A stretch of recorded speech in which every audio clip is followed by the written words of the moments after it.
Jim Avila, welcome.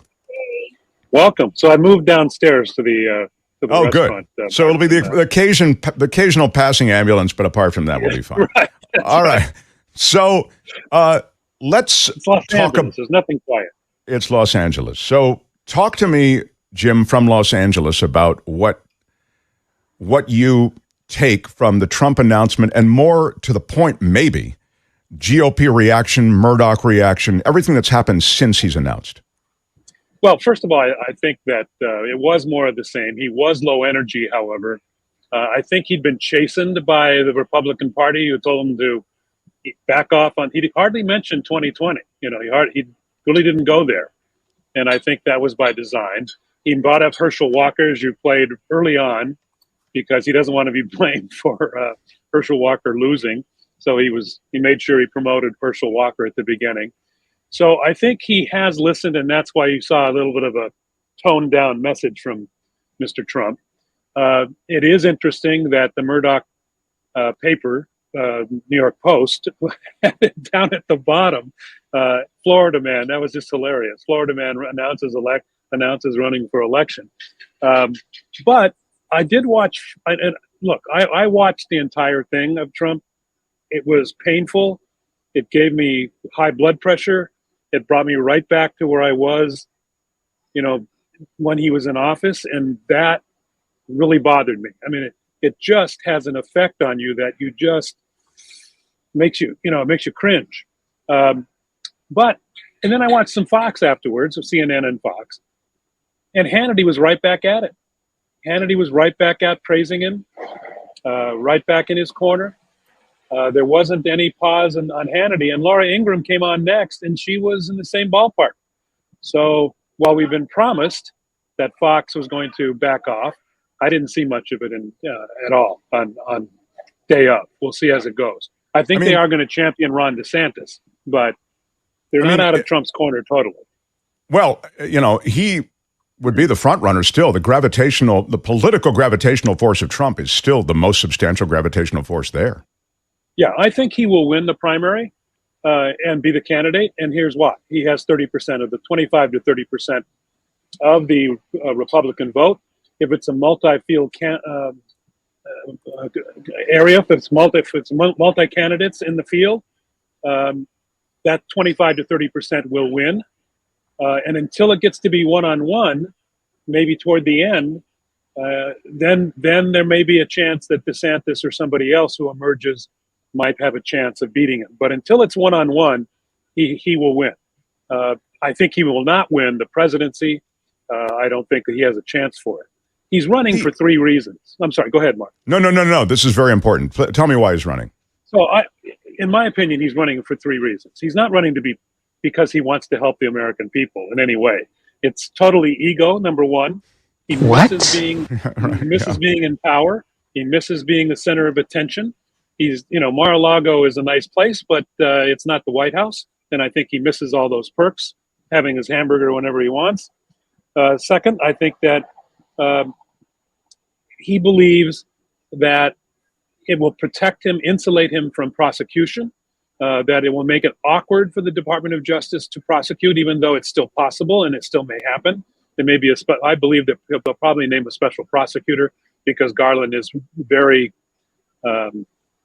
Garland is the kind of guy who is very careful, and he doesn't want the appearance of any kind of conflict, so he will do that.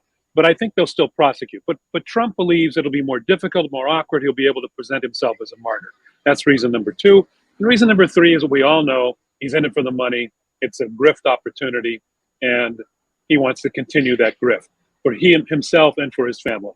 So I think those are the three reasons. I think that's why he's out to do it. He wants to be out early because he realizes that if he gets out there early, that he might become the presumptive candidate, and that will help him get to the presidency. The downside for Democrats, in my opinion, Mark, is that, and look, I think Joe Biden has done a great job. His policies are really good. The legislation he's passed has been really good. I think that it's time for younger blood. Myself, I think it would be great to have younger candidates, different candidates run. And I think that Trump running will encourage Joe Biden to run again because he believes that he's the only one who can beat Donald Trump. And Well, there's some evidence to that. So yeah, I was going to say they kind of road tested that theory and it worked. And by the way, right. It wasn't as though nobody came out and voted for Trump. I mean, you needed a huge showing by Biden to actually win that election. And my next question might be, in taking the temperature as you look at the electorate now, and I understand things will change, is it conceivable that he could get that kind of push, or is Trump, I'm talking about in a general election, likely to not see the kind of numbers he saw when he was running against Biden the last time?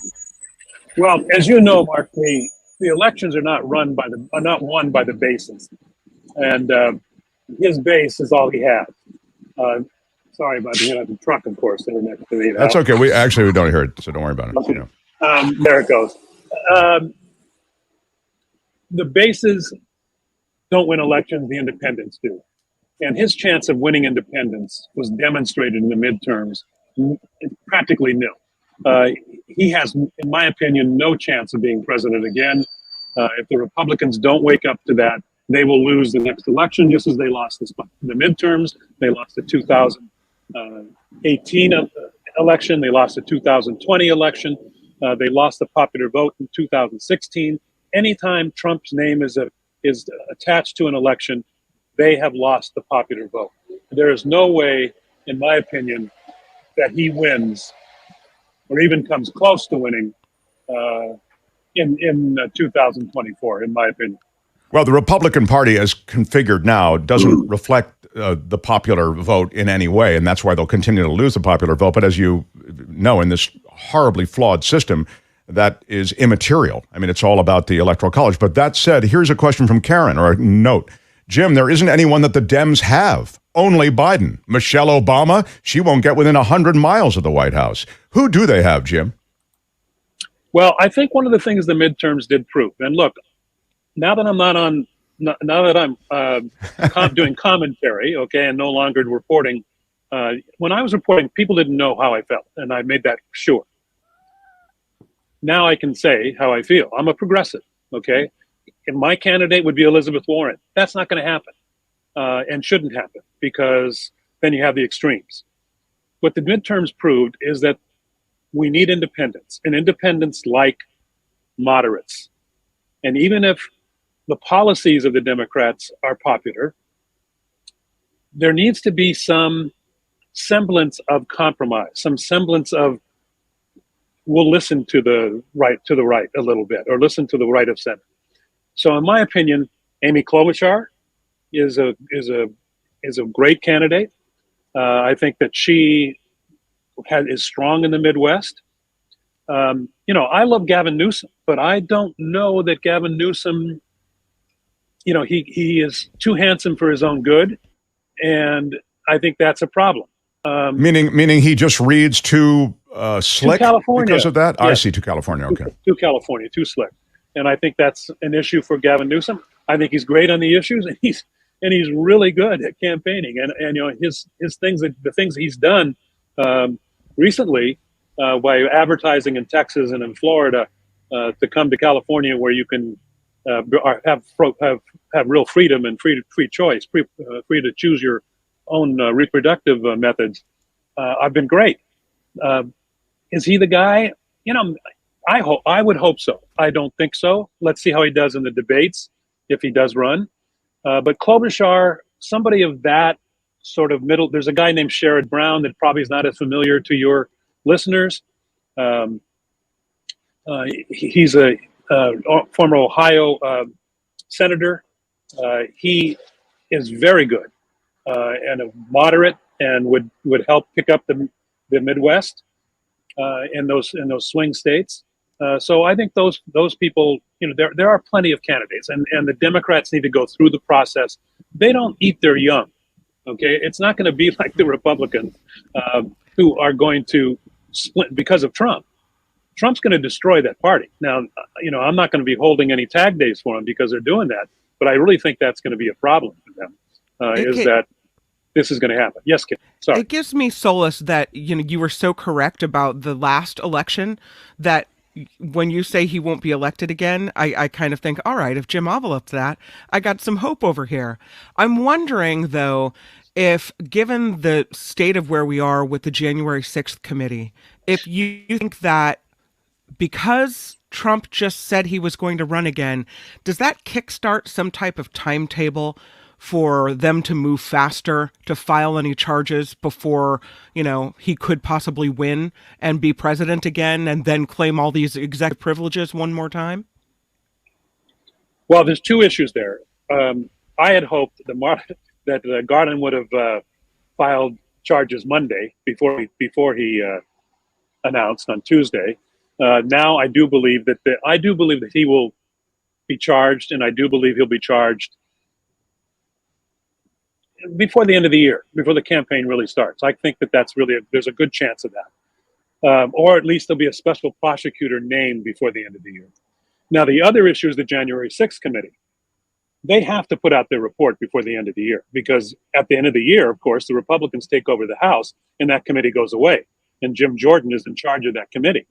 So I believe that the Democrats will, in fact, put out their final report, which will, in fact, make charges easier for Merrick Garland. They, of course, don't charge anything. The January 6th committee has no power to charge. They just have this report. They're going to come out and put out all the evidence and have Liz Cheney come out and rail against him, which has been valuable. It was valuable in the midterms. All that negative stuff that came out in the January 6th committee, besides abortion, the second biggest issue was election denying. So I think those guys really helped. The January 6th committee really helped. I wanted to read this comment to you from Katie Lynch. What about Senator Sheldon Whitehouse of Rhode Island? He's been doing a lot of MSNBC in the last few months, she says. I mean, he's terrific, of course, but yeah, he's very good. I think there's a lot to shake out. It all depends on what Joe Biden's going to do. And if Joe Biden tells us in this middle of the year, by summer of next year, that gives the Democrats a year and a half to coalesce around a candidate. I also like Kamala Harris. I know a lot of people don't, but I think that, she's been put in an unfortunate position. When you're vice president, you can't go out there and be, on front and center. Your role is to be in the background. She didn't do well as a candidate, though, even in the primaries, Jim. Well, she did badly because she was so harsh on Joe Biden. I think that's been cured. Okay. In my opinion, she did badly because, she did that whole thing where that little girl is me, and tried to paint Joe Biden as a racist. And everybody knows that Joe Biden, he's old fashioned, but he's not a racist. And I think that really hurt her. I think that, while it left some anger in the party and anger among Biden's people, not Biden himself, obviously, he picked her as a vice president. But, I think she would do better. And I want to see how she does in the debates. I haven't made a decision, though, I think, other than Amy Klobuchar being a front runner in my mind. Yeah, I mean, I think the Klobuchar, as a centrist, probably makes the most sense in terms of moving the meter. I think Harris has a lot of negatives. I know we disagree on that. What are they, Mark? What are the negatives?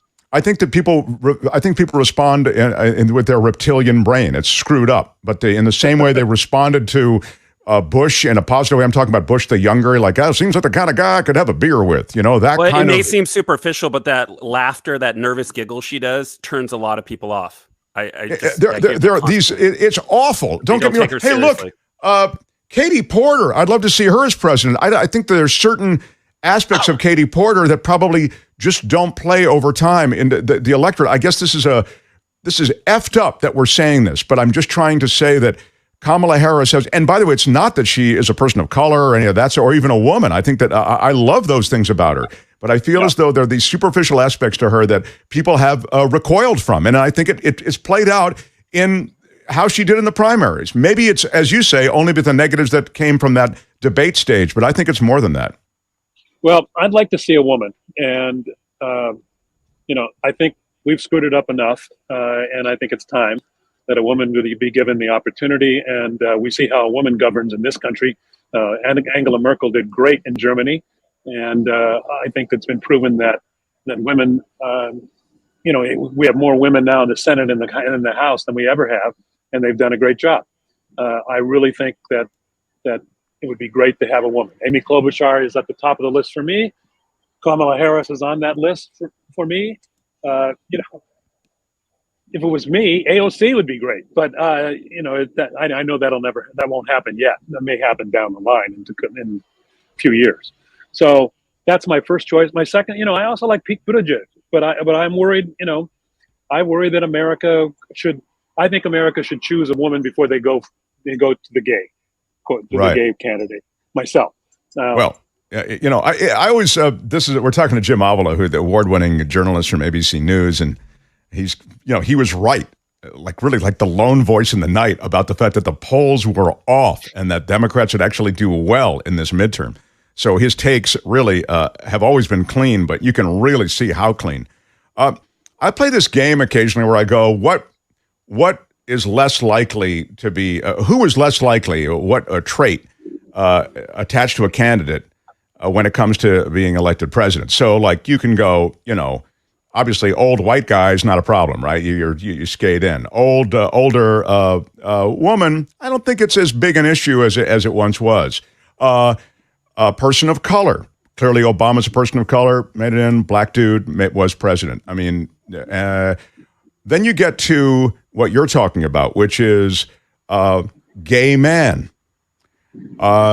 I think there's a lot of different communities that would push back on that for president, even though I think he's amazing, right? He's a ninja when it comes to debate, when it comes to pushing back on these ridiculous talking points that you'll find on Fox News and whatnot. Pete Buttigieg is amazing. I just don't know if we're there yet. Sadly, I mean, it really makes me sad because I think, there's so many terrific gay candidates, and then you get gay woman. But I'll tell you the thing, Jim, that is more unelectable than any of these traits. It's atheist. You will never have an atheist president in the United States of America. Do you agree with me on that? Well, that sounds reasonable. I don't think anybody's going to come out publicly and say that they're against God or, don't believe in God. It's hard when the national motto is in God we trust. So, when we pledge allegiance to the flag in God's name, it's a little tough to go that route.